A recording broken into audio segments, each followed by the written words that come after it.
Hello ma belle, j'espère que tu vas bien. J'ai vu ton message et franchement, quand j'ai lu ça, j'ai dit waouh, je n'imagine même pas dans quel état tu peux te trouver. Euh, Mes petits conseils, en fait, écoute un peu ces petits mots-ci. Je ne sais pas si je suis dans le vrai ou pas, mais ça vient du profond de ma pensée, tu vois. Tu es quitté de 85 à 125 kilos. Je ne sais pas si tu as pris ces 42 kilos en 7 mois de ta présence en France ou bien c'était depuis le pays que tu commençais déjà à prendre.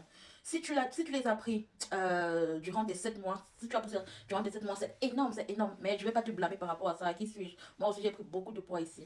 Ce que je te dirais, c'est d'évaluer, de voir qu'est-ce qui a changé avant et après. Qu'est-ce qui t'a fait prendre autant de poids? Est-ce que c'est le changement de ton environnement? Est-ce que c'est le stress? Est-ce que c'est l'alimentation?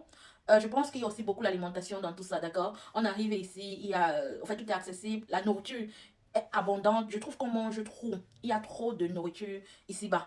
Et en Afrique aussi, il y en avait, mais c'était vraiment le strict, enfin, c'était le minimum, quoi. C'était la moyenne. Mais lorsque tu quittes de l'Afrique pour l'Europe, je trouve qu'il y a tellement d'abondance, il y a tellement de nourriture.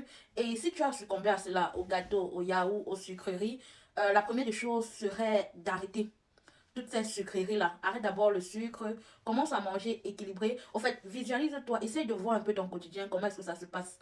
Moi, quand j'étais étudiante, généralement, je ne mangeais pas trop en journée. C'était plus le soir que je mangeais et je tombais sur tout ce qui bougeait. Donc, devant mes cours, devant mon cahier, je mangeais de tout. Et c'est ça qui m'a fait prendre énormément de poids. Et je suis restée dans cet engrenage-là pendant plusieurs années. Donc, toi, évalue ton quotidien. Évalue comment tu manges. Il ne faut pas manger comme une extraterrestre. Soit en présence, lorsque tu manges. Vérifie bien l'aliment que tu manges. Et même si c'est du gras, sois consciente que tu manges du gras.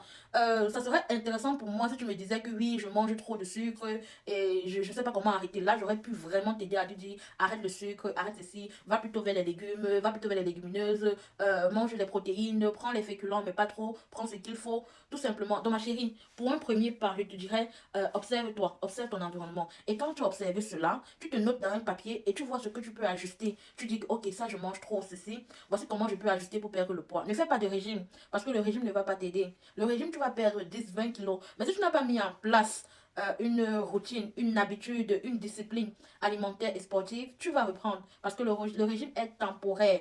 Donc, c'est ce que je peux te dire en premier lieu. Et si tu me réponds plus, je pourrais mieux argumenter. Donc, observe-toi, observe ton environnement, comment se passe ta journée et vois ce que tu peux éliminer. Allez, bisous!